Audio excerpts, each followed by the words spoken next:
Hey everyone, how's each and every one of you are doing on this Thursday morning? I hope that each of you are having a wonderful day, and let's hope it ends on a positive note too. The other day I was doing my Zoom Math Tutoring, and after my Zoom Math Tutoring session was completed, I was trying to uh, do a screencast, which went well.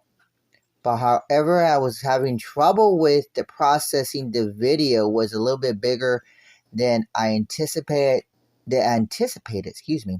So I'm going back to doing YouTube videos for the time being. So forgive me on the delay on this video clip, and I will proceed from last night's lesson.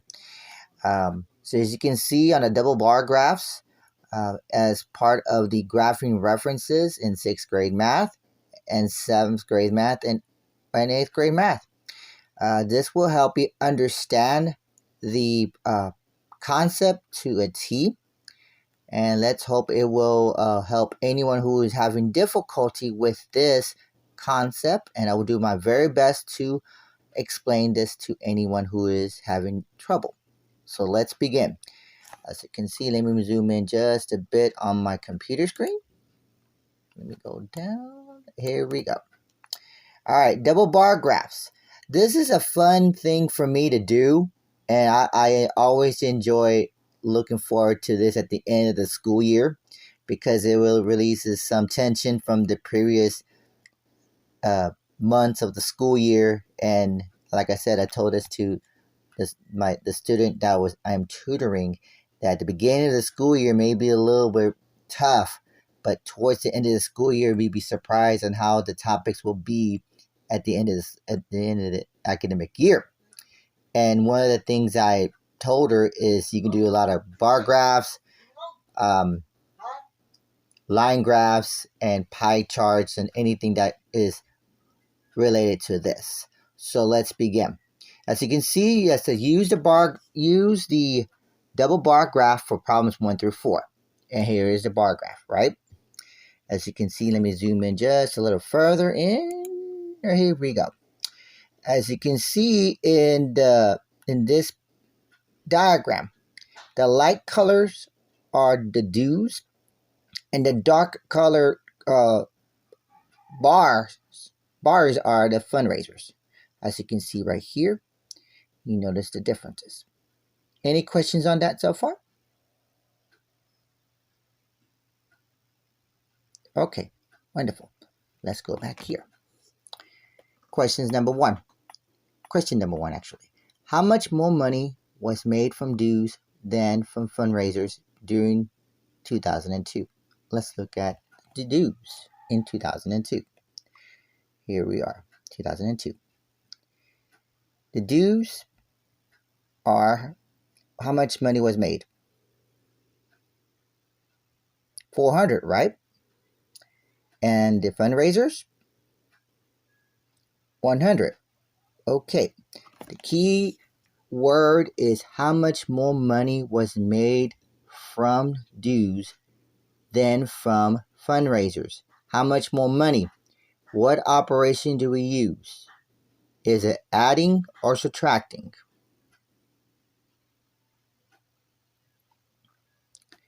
If you said subtracting, you are correct. So let's take 400 minus 100. That gives us 300 as our final answer. So how much more money was made from dues than from fundraisers during the year 2002? $300. Any questions on this problem? All right. Before I forget, you are welcome to stop this video clip at any time to look over anything that you missed or you need more clarification on your own time. You're more than welcome to do that. All right, let's go to question number 2. During which year was the most money made from dues and fundraisers? Let's look at this very carefully. Let's look at the dues. we know that 2001 to 2003 is like a steep, like a climb, uphill climb. Then we go down in 2004. It goes a little bit down. It goes a little bit down. It dips a little bit actually. But in the next year, it goes a little higher. It goes much higher than $100. So based on what you know, what you see, which year has the most? The money was the most in the dues. If you said 2005, that is correct. So the first part is, which year was the most money? I should clarify that. Which year was the most money made from the dues? 2005. Any questions on that? Okay, moving on. And the next one, which year was the most money made from the fundraisers? We could eliminate 2001 and 2002 right off the bat. 2003, getting there, but it's not the most yet. Let's look at 2004 and 2005. I was thinking when I look at this first diagram at the beginning, I thought it would be 2004. But as I'm looking further, the next year is a little bit more. So my belief is 2005 for the year for the most money for fundraisers. So to answer both questions, 2005 is the year that has the most money from the dues and from the fundraisers. Any questions on this, on number 2? All right, let's go on. During which year did the club earn the greatest total amount and the least total amount? Okay, when you look at this, the first thing first is add the dues and the fundraisers together to get the least amount and the greatest amount actually. Let's do the greatest amount. Which year should we start? Let's look at 2003. The dues is $450 plus $200. That gives us $650, if I'm correct. Yes. Is it a possible answer? Maybe. Let's move on to the next one. Let's look at 2005. 2005, that has how much in dues? 500, right? It's a little bit more than that, than the previous year. Plus, I believe it's 325. Yes. So 500 plus 325, that gives us, if I stand correctly, 825. Yes. So out of the entire yearly range, is 2005, 825 is the most money made combined? Yes. Because the other 2 years, the first 2 years doesn't come close. It's between 2004 and 2005. The only difference between those two is the dues is more in 2005 was $100 more than in 2004. So 825 is 2005 actually is the greatest total amount. Any questions on that so far? Okay, let's move on to the next one, the least total amount. Okay, we could ignore 2003 to 2005. Let's look at 2001 and 2002. My hunch says 2001. Can I tell you why? The reason why is, look at the dues.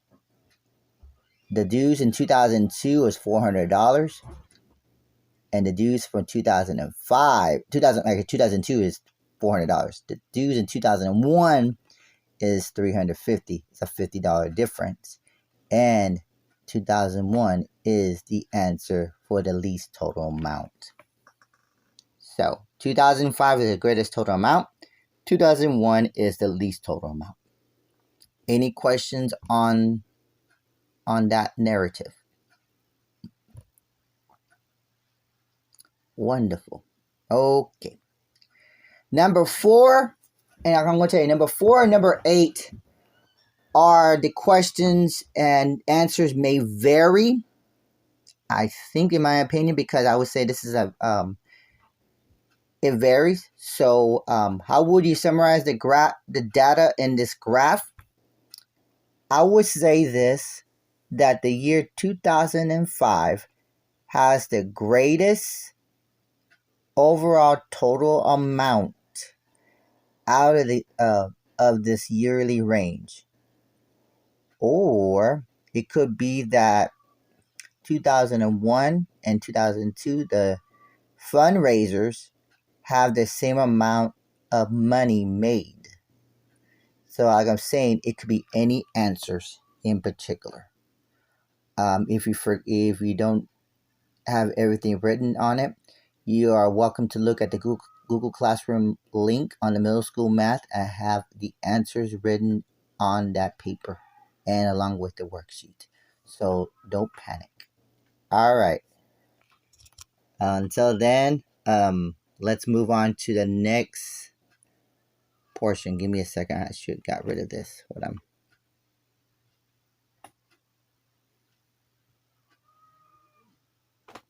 All right, here we go. I should have done that. It's okay. It's a little bright, a little annoying, but forgive me. All right, let's move on to the next one. Use a double bar graph for problems 5 through 8. As you can see, we have boys are light color bar, girls dark colors. So we have baseball, football, golf, hockey, and soccer. The only sport that is missing is my favorite is basketball or track, but it's okay.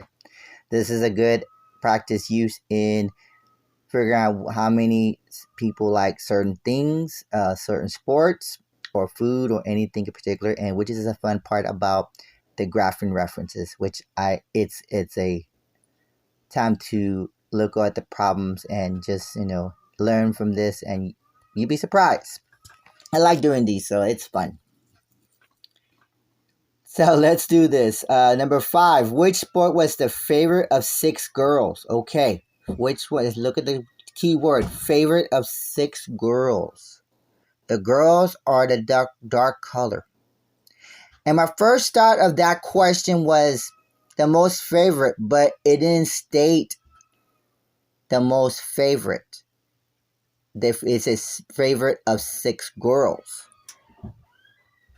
And I believe, if I'm looking at it correctly, it's baseball, right? The other ones are football, no. Golf, yes, but it's a little like 2 more people. Same thing for hockey, same thing for soccer. So the answer is baseball. So baseball as a sport was the favorite of 6 girls. Any questions on number 5? Okay. How many more students, number 6, how many more students chose football, and explain how you found your answer? How many students played football? We have how many boys? 9. How many girls? 3. You add them together, you get 12, right? 12 students chose football. Explain how you found the answer. You take 9 plus 3, you get 12. That's how you found the answer. See right here? Everybody can see it? All right. Go right here. So, any questions on number 6? All right. Let's go on number 7. Which was the least favorite sport, and how do you know? We know that soccer and baseball is out of the question. It's between golf and hockey. And I believe it's golf. You know why? Look how many look at the boys bar area.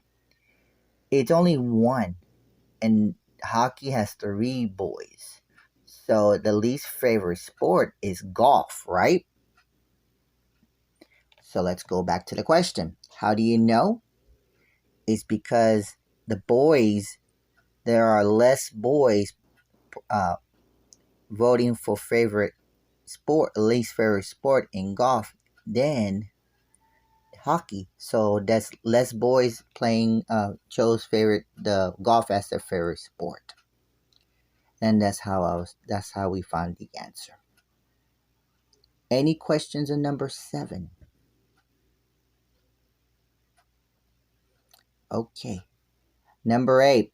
How will you summarize the data in the graph? It's the same question, similar question from number 4.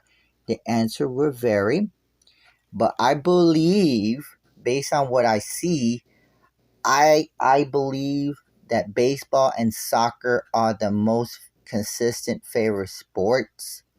The other sports it has a gap, to say at least. So you can see on the girls, they participate in golf and hockey, and the boys that participate more in football in its entirety than golf and hockey. So baseball and soccer are the favorite sports out of the range. But like I said, it could be any different answers. It varies. So, but hope I clarified those answers for you.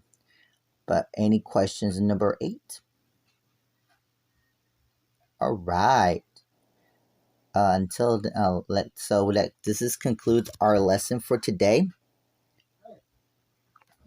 Let's see. This is conclude our lesson for today.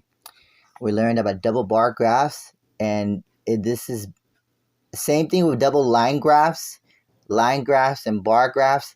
The only difference is the questions and how they ask the questions and how the graph is being created, and it's going to make everything much easier for you or anyone who is having difficulty grasping this concept, which is no problem.